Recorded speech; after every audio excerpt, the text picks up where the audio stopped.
There's no feeling more intense than starting over. If you deleted your homework the day before it was due, as I have, or if you left your wallet at home and you have to go back after spending an hour in the commute. If you won some money at the casino and then put all your winnings on red but it came up black. If you got your best shirt dry cleaned before a wedding and then immediately dropped food on it. If you won an argument with a friend and then later discovered that they just returned to their original view. Starting over is harder than starting up. If you're not ready for that, like if you've already had a bad day, then what you're about to go through might be too much. Feel free to go away and come back. I'll be here. Alright, thanks for coming with me on this trip. I'll understand if you have to take a break at any point. Just find a safe place to stop and quit the game. And don't worry, I'll save your progress, always, even your mistakes. This game is a homage to a free game that came out in 2002, titled Sexy Hiking. The author of that game was Jazuo, a mysterious Czech designer who was known at the time as the father of B games. And B games are rough assemblages of found objects. Designers slap them together very quickly and freely, and they're often too rough and unfriendly to gain much of a following. They're built more for the joy of building them than as polished products. In a certain way, Sexy Hiking is the perfect embodiment of a B game. It's built almost entirely out of found and recycled parts, and it's one of the most unusual and unfriendly games of its time. In it, your task is simply to drag yourself up a mountain with a hammer. And that act of climbing, in the digital world or in real life, has certain essential properties that give the game its flavor. No amount of forward progress is guaranteed. Some cliffs are too sheer or too slippery. And the player is constantly, unremittingly in danger of falling and losing everything. Anyway, when you start Sexy Hiking, you're standing next to this dead tree that blocks the way to the entire rest of the game. It might take you an hour to get over that tree. A lot of people never got past it. You prod and you poke at it, exploring the limits of your reach and your strength, trying to find a way up and over. And there's a sense of truth in that lack of compromise. Most obstacles in video game worlds are fake. You can be completely confident in your ability to get through them once you have the correct method or the correct equipment or just by spending enough time. In that sense, every pixelated obstacle in Sexy Hiking is real. The obstacles in Sexy Hiking are unyielding, and that makes the game uniquely frustrating. But I'm not sure Jazuo intended to make a frustrating game. The frustration is just essential to the act of climbing, and it's authentic to the process of building a game about climbing. A funny thing happened to me as I was building this mountain. I'd have an idea for a new obstacle, and I'd build it, test it, and it would usually turn out to be unreasonably hard. But I couldn't bring myself to make it easier. It already felt like my inability to get past the new obstacle was my fault as a player rather than as a builder. Imaginary mountains build themselves from our efforts to climb them, and it's our repeated attempts to reach the summit that turns those mountains into something real.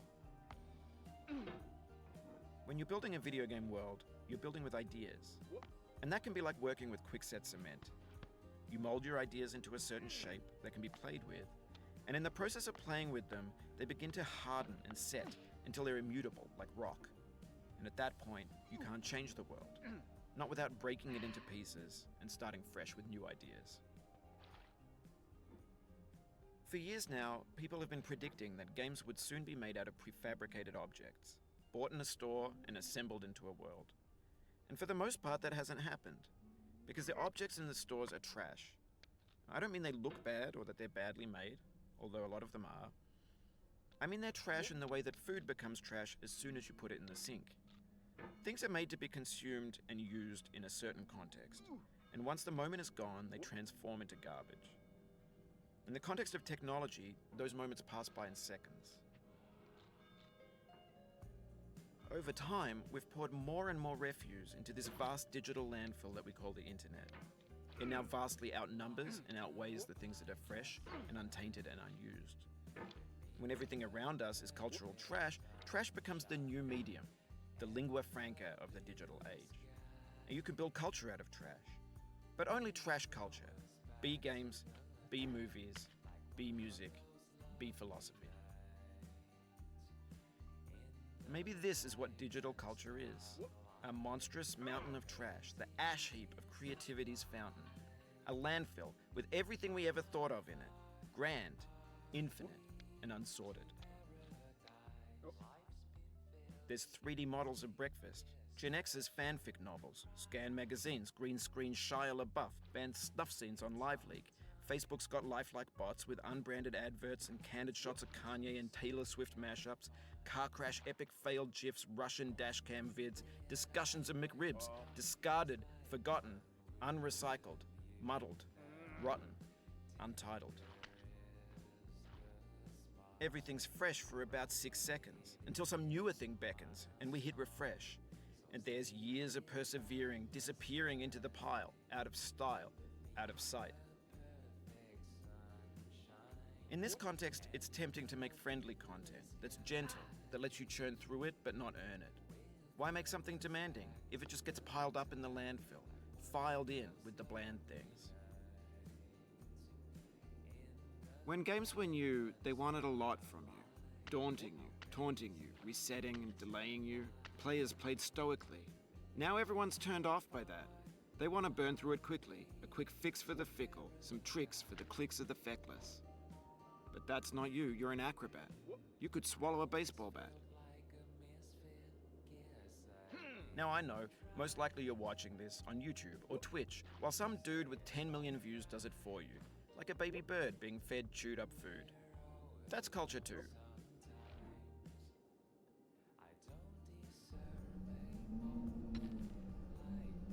But on the off chance that you're playing this, what I'm saying is, trash is disposable, but maybe it doesn't have to be approachable.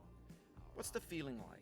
Are you stressed? I guess you don't hate it if you got this far. Feeling frustrated? It's underrated.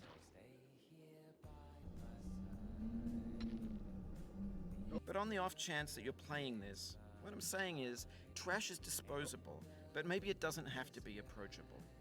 What's the feeling like? Are you... But on the off chance that you're playing this, what I'm saying is, trash is disposable, but maybe it doesn't have to be approachable.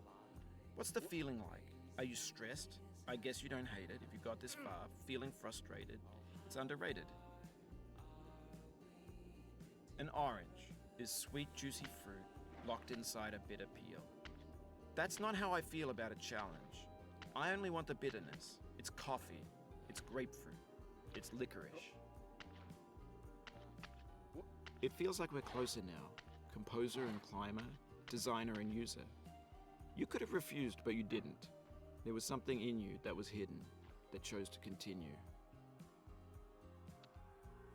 It means a lot to me that you've come this far, endured this much. Every wisecrack, every insensitivity, every setback you've forgiven me is a kingly gift that you've given me. We have the same taste, you and I. It's not ambition, it's ambition's opposite.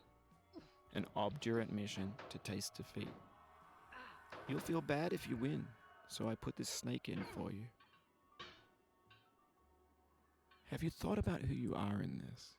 Are you the man in the pot, Diogenes? Are you his hand? Are you the top of his hammer? I think not. Where your hand moves, the hammer may not follow, nor the man, nor the man's hand. In this you're his will, his intent, the embodied resolve in his uphill ascent. Now, you've conquered the ice cliff, the platforms, the church, and the rectory, the living room and the factory, the playground, the construction site, the granite rocks, and the lakeside. You've learned to hike. There's no way left to go but up, and in a moment I'll shut up. But let me say, I'm glad you came.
I dedicate this game to you, the one who came this far. No. I give it to you with all my love.